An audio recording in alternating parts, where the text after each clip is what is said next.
ভারতীয় ইস্টার্ন কমান্ডের প্রধান জেনারেল আরোরা 16 ডিসেম্বরের পরবর্তী 2-3 মাস যতবার ঢাকায় এসেছেন ততবারই ঢাকা সেনানিবাসের কমান্ড হাউসে তার থাকার ব্যবস্থা হতো, যেখানে স্বাধীনতার আগে থাকতেন পাকিস্তান সেনাবাহিনীর পূর্ব পাকিস্তানের প্রধান।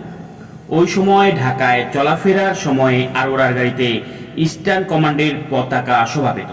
তার গাড়ির সামনে পিছনে ভারতীয় রক্ষীরা রাস্তার স্বাভাবিক চলাচল বন্ধ করে আরোরার যাতায়াতের ব্যবস্থা করতেন, অনেকটা এখন যেভাবে দেশের রাষ্ট্রপতি ও প্রধানমন্ত্রীর ক্ষেত্রে করা হয়।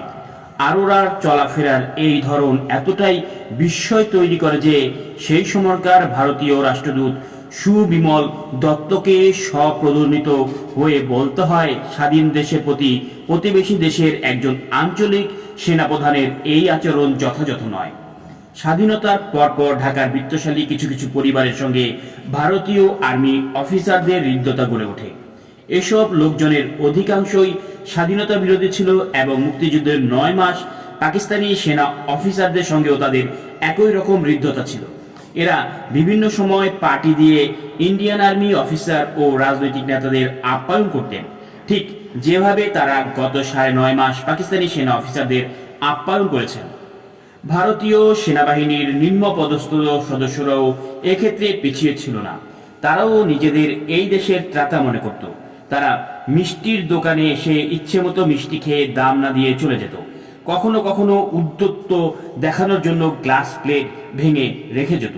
প্রথম প্রথম দোকানদাররা সন্তুষ্ট চিত্তেই মিষ্টি মুখ করাতো, কিন্তু দিনের পর দিন তারা এটাকে সহজাত অধিকার হিসেবে ধরে নিয়ে সাধারণ দোকান মালিকদের অতিষ্ঠ করে তুলল। তখন মিষ্টির দোকানদাররা প্রধানত ছিল হিন্দু সম্প্রদায়ের। তাদেরকেই ভারতীয় বাহিনীর মিষ্টি খাওয়ার জুলুম পোহাতে হয়।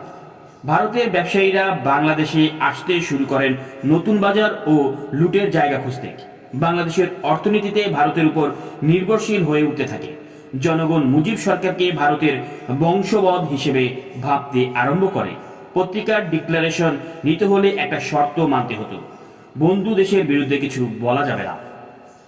মুক্তিযুদ্ধকালীন ভারতের সেনাপ্রধান ও পরবর্তী অধ্যায়ে সম্মিলিত মিত্রবাহিনী প্রধান ফিল্ড মার্শাল মানেক শাহ পরে বলেছিলেন, বাংলাদেশিদের কখনোই ভারতের প্রতি তেমন ভালোবাসা ছিল না। আমি জানতাম ভারতের প্রতি তাদের ভালোবাসা ক্ষণস্থায়ী। অনুপ্রেরণা লাভের জন্য ভারতের দিকে না তাকিয়ে তারা মক্কা ও পাকিস্তানের দিকে দৃষ্টিপাত করবে। আমাদেরকে সত্যাশ্রয়ী হতে হবে। বাংলাদেশিদের প্রতি আমরা সঠিক আচরণ করিনি। স্বাধীনতার পর বাংলাদেশকে নিয়ে নিজের পায়ে দাঁড়ানোর জন্য আমাদের সব রকম সাহায্য করা উচিত ছিল, কিন্তু আমাদের রাজনীতিবিদরা তা করেননি। তারা বেনিয়ার মতো আচরণ করেছে। মানেক শ রাজনীতিবিদদের এককভাবে দোষী করার চেষ্টা চালালেও শুধু রাজনীতিবিদ নন, ভারতীয় সৈনিক ও অফিসাররাও একই ধরনের আচরণ করেছিলেন স্বাধীন বাংলাদেশের মানুষের সঙ্গে। জেনারেল মানেক শ তো এটাও বলেননি যে পাকিস্তানি বাহিনীর আত্মসমর্পণ পর সমস্ত সামরিক রীতিনীতি লঙ্ঘন করে তার বাহিনী বিজিত পাক বাহিনীর সমুদয় সমরাস্ত্র ও কয়েক হাজার সামরিক যানবাহন, বিপুল সংখ্যক প্রাইভেট কার ও যুদ্ধ বিধ্বস্ত সদ্য স্বাধীন বাংলাদেশের সমুদ্রগামী জাহাজ থেকে শুরু করে আরও বিপুল সহায় সম্পদ লুট করে নিয়ে গিয়েছিল। আর ভারতীয় সেনাবাহিনীর প্রধান হিসেবে তিনি সেসব বন্ধ করারও কোনো পদক্ষেপ নেননি।